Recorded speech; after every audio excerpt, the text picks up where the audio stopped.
wabarakatuh. Assalamualaikum warahmatullahi wabarakatuh. Perkenalkan, nama saya Nabila. Saya Ben. Nama saya Jessica. Nama saya Kristianus. Nama saya Andre. Di video kali ini kami akan menjelaskan tentang fenomena kemiskinan bagi tenaga kerjaan. Selamat menyaksikan. Kemiskinan adalah keadaan saat ketidakmampuan untuk memenuhi kebutuhan dasar seperti makanan, pakaian, tempat berlindung, pendidikan, dan kesehatan. Kemiskinan dapat disebabkan oleh kelangkaan alat pemenuh kebutuhan dasar ataupun sulitnya akses terhadap pendidikan dan pekerjaan. Kemiskinan merupakan masalah global. Sebagian orang memahami istilah ini secara subjektif dan komparatif, sementara yang lainnya melihat dari segi moral dan evaluatif, dan lainnya lagi memahaminya dari sudut ilmiah yang telah mapan dan lain-lain. Kemiskinan secara umum merupakan kondisi ketidakmampuan seseorang secara ekonomi untuk dapat memenuhi standar hidup rata-rata masyarakat di suatu daerah. Kondisi ini ketidakmampuan untuk memenuhi kebutuhan tersebut ditandai oleh rendahnya kemampuan pendapatan seseorang untuk dapat memenuhi kebutuhan-kebutuhan pokok seperti sandang, pangan, dan papan. Selain itu, kemiskinan juga terjadi karena ada beberapa penyebab yang mendorong fenomena tersebut. Berikut adalah faktor-faktor penyebab kemiskinan. Contohnya seperti 1. Laju pertumbuhan penduduk yang tinggi. 2. Masyarakat pengangguran meningkat. 3. Pendidikan yang rendah. 4. Terjadi bencana alam. 5. Distribusi pendapatan yang tidak merata. Kalau kita lihat data dari Badan Pusat Statistik, persentase penduduk Indonesia itu terus mengalami penurunan sejak era reformasi 1998. Dulu, pada tahun 1999, penduduk yang masuk kategori miskin itu mencapai 23,4% dari populasi Indonesia. Hampir seperempat penduduk Indonesia waktu itu digoreng miskin, yang artinya 1 dari 4 orang Indonesia adalah orang miskin. Tapi persentase itu terus turun. Bahkan di tahun 2018 sudah menyentuh angka 1 digit, pertama kalinya di dalam sejarah. Memang, dari data BPS ini tingkat kemiskinan semakin menurun dari tahun ke tahun. Menurut BPS, definisi orang yang dianggap miskin adalah orang yang pengeluaran maksimalnya cuman Rp472.525 per bulan atau sekitar Rp15.750 per hari. Artinya orang-orang yang bisa punya pengeluaran di atas itu sudah dianggap bukan orang miskin. Fenomena kemiskinan ini terus menjadi sorotan publik. Tidak sedikit orang di negeri kita yang gagal mengelola kehidupan akibat kemiskinan.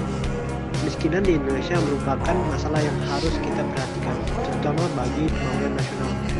Hal ini bertujuan untuk meningkatkan kinerja perekonomian di Indonesia, supaya kita dapat menciptakan lapangan pekerjaan yang luas serta menciptakan kehidupan bermasyarakat yang aman, damai, dan sejahtera.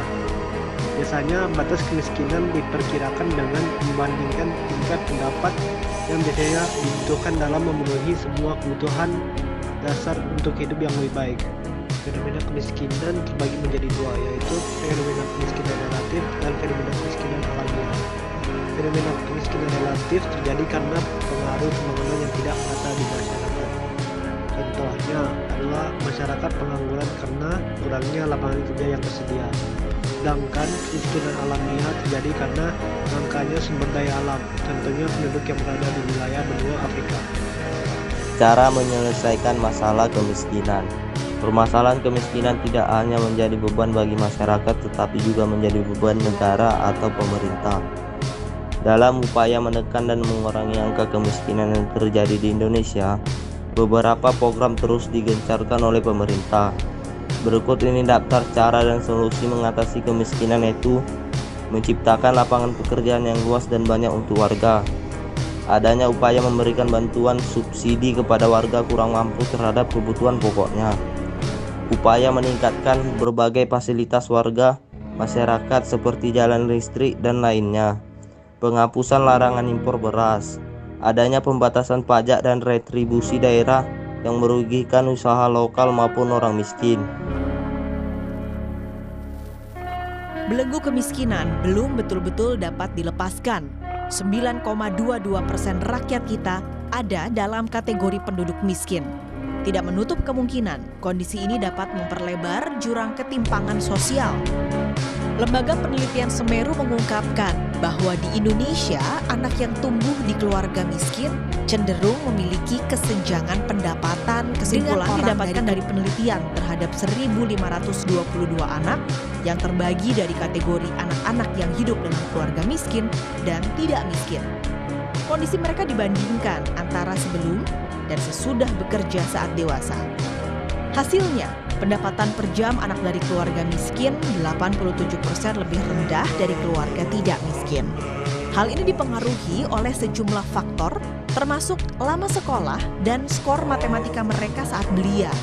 Kondisi lingkungan rumah tangga seperti listrik dan sanitasi juga masuk dalam variabel. Oleh karena itu, penting bagi pemerintah memastikan program-program pengentasan kemiskinan tepat sasaran dan tepat guna. Ada sesuatu hal yang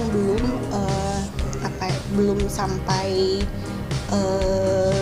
benar-benar di-address gitu maksudnya. Bisa jadi misalnya tadi kayak pendidikan atau kesehatan itu misalnya pemerintah udah melakukan apa nih, tapi ternyata itu belum membuat dampak yang sebegitu besarnya yang bisa membantu anak-anak tadi untuk catch up. Pemerintah sendiri merasa amunisi untuk meningkatkan taraf hidup masyarakat sudah cukup jitu. Rantai kemiskinan dapat dipatahkan usai ada intervensi. Kementerian Koordinator Bidang Pembangunan Manusia dan Kebudayaan Menko PMK menyebut program Keluarga Harapan sebagai solusi terefektif bagi masalah kemiskinan. Waktu tahun 2014 itu memang belum ada intervensi. Nah, jadi kalau frasa yang biasa kita dengar adalah itu seperti kemiskinan struktural, jadi kemiskinan dari generasi yang lalu itu diturunkan, ditransmisi ke generasi yang berikutnya. 6 tahun setelah diintervensi PKH, itu ada kecenderungan kesehatan anak itu meningkat. Pendidikan, salah satu indikatornya adalah tingkat kelulusan sekolah menengah atas itu juga meningkat. Tidak hanya PKH, pemerintah gencar menggelontorkan bantuan melalui berbagai program, mulai dari program Jaminan Kesehatan Nasional, Beras Sejahtera atau Rastra, serta bantuan pangan non-tunai. Belanja bansos pemerintah pun kian menggemuk. Pertumbuhannya hampir 2 kali lipat menjadi 105,7 triliun rupiah jelang tutup tahun 2019. Dengan serapan dana bombastis, diharapkan hasilnya pun fantastis.